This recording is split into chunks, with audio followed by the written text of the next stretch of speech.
So have you ever been given some advice and then you come to realize that what you were told was not only flat out wrong, but it was like really bad, harmful advice? This is the worst.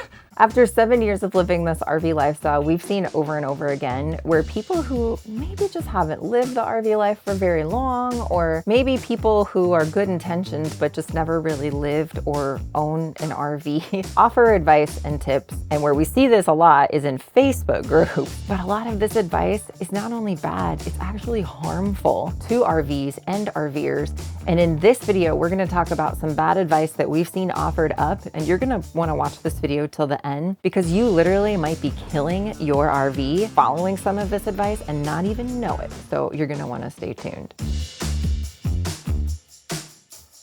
Now, the first piece of bad advice that we've seen is to always use an RV cover if your RV is in storage. Now, when we got our first RV, we were not full-time and we lived in Colorado. And so this meant as soon as RV season was over and old man winter was on the way, we needed to winterize and store our RV. So because we loved our new to us RV, we wanted to take care of her. And so thankfully, in our minds, the previous owner had left a whole RV cover in the storage compartments. So we put that cover on it, secured it, and kissed it goodbye for the winter. Literally, I kissed and hugged the RV because I just love that thing so much.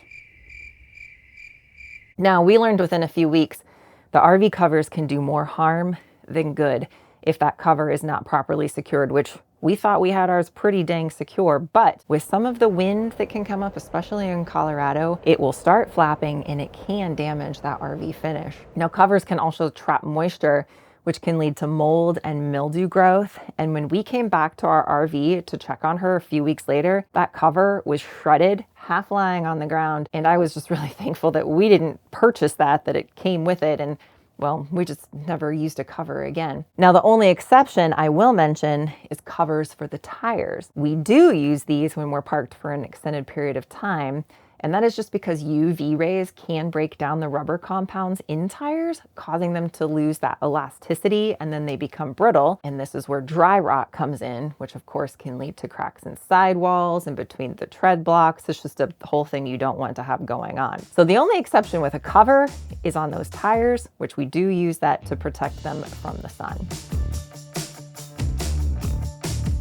Now, the second piece of bad advice that we've seen is you don't really need to level your RV. Now, let me tell you, leveling your RV is important to ensure that not only the appliances are working properly, but to prevent damage to the overall RV structure. When an RV is not level, things like the refrigerator, of course, may not be able to cool properly, which obviously is not optimal when the RV is not level, and it can put stress on the RV's frame as well. Plus, think about components like slide outs. Now, that can just lead to damage that you just don't want to have happen. Now, the next piece of bad advice that we've seen is that you can just use any type of cleaner to clean your RV, and that is just bad out advice that could really cause some damage. RVs are made of a variety of materials that harsh cleaners can really easily damage, and it is important to use a cleaner that is safe for RVs, which is why we personally love using this release cleaner. And one of the reasons we love using release is because it can be used on everything in and around the RV. So not only things like counters and tables, but even outside of the RV, and it's safe for ceramic coatings. So if you're an RV traveler like we are, you know that some areas of this country are just more buggy than others. And since bugs are literally like goo on the front of an RV, we actually love release because it helps keep the outside of our RV nice and clean as well as the inside. It cleans any organic soils like mold, mildew, dirt, and it's perfect to clean those awnings as well. Because release was actually used in the aviation industry for a very long time, it's a high-tech all-surface cleaner and degreaser, has no odor, it's non-toxic, biodegradable, and made right here in the US. Now, we personally have been using release for not just in the RV, but also cleaning for around the Glamper hideaway as well. And a gallon of the concentrate makes 80 bottles at just over $1 a bottle. The actual cost is like $1.12. That's cheaper than what you can buy a bottle of cleaner for at the Dollar Tree. You can visit gratefulglamper.com/release and use the code GRATEFUL to save 10% off your purchase with free shipping for orders over $75, or visit the link in the description below. And a huge thanks to Release Cleaner for sponsoring this video. Now, the next piece of bad advice is to wait until the black tank is full to dump it.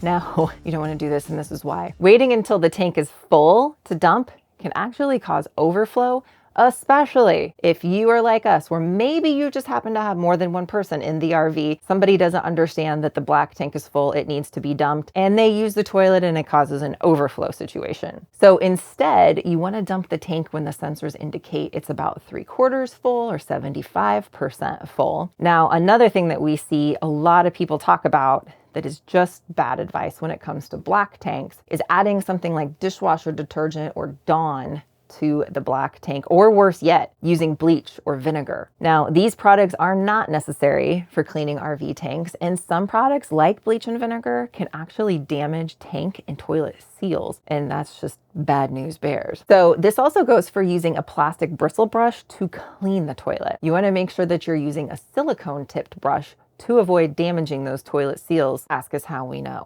Now, you also want to use plenty of water and a good quality tank treatment that consists of both a probiotic and an enzyme, which is where our friends over at Unique Camping and Marine come in. And that's why we use their product called RV Digest It Plus, because it helps to break down the waste, it keeps tanks odor free, and it keeps those sensors clean and reading correctly, which obviously you need that to know when to dump your tank.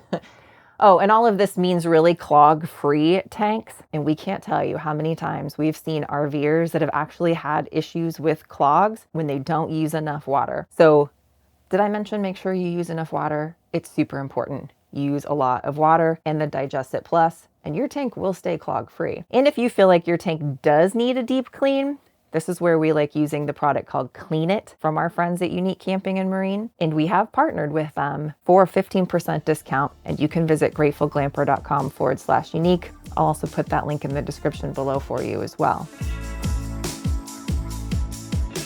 Now, the next piece of bad advice that we've seen, this is just kind of one of those that makes me laugh because it's like, been there, done that, is that you can just cook in your RV the same as you can at home.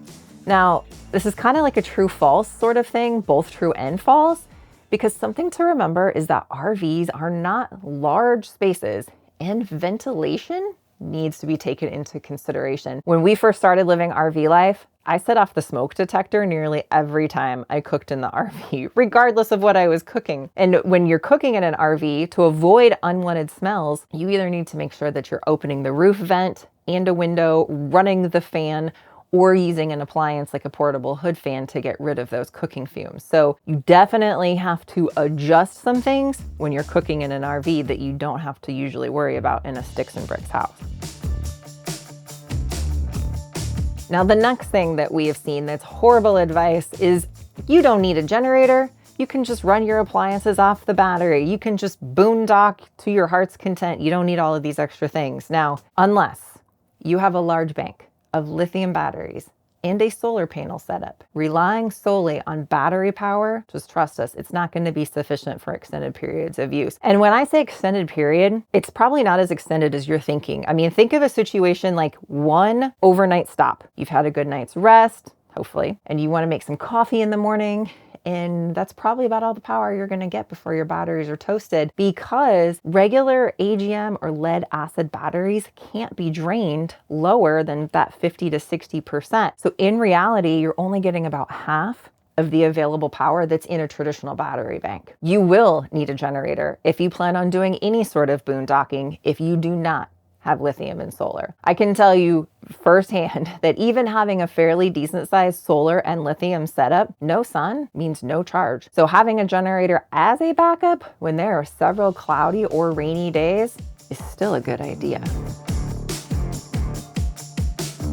Now, the next piece of bad advice that we've seen that's horrible, just horrible, that can kill your RV is you don't need to winterize if you just drain out all of the water. Now, this is a really bad idea. And we can tell you firsthand about some friends we have that had lines that had water in them that froze, that they didn't even realize like those water lines were there in the place where they were located, because there can be several lines in the RV, including pipes like P-traps that can have water trapped in them. And in cold climates, that's going to freeze. So better to be safe than sorry. Just go ahead and winterize with the RV antifreeze if you're in a cold climate. And if you're not sure how to do this, Check your owner's manual, because a lot of the newer style RVs actually have a really easy winterize option where the water pump will just suck that antifreeze up into the water system, and then you can just move forward with the whole winterization process. So I'm curious about what other bad advice that maybe you've heard. You'll have to let us know in the comments, because we love hearing from all of you guys out there in the RV community. But moreover, we love that we can all help each other by sharing our experiences in the comments below. And so, speaking of bad advice, we've got a video right up here about some really bad advice when it comes what to do and what not to do at campgrounds.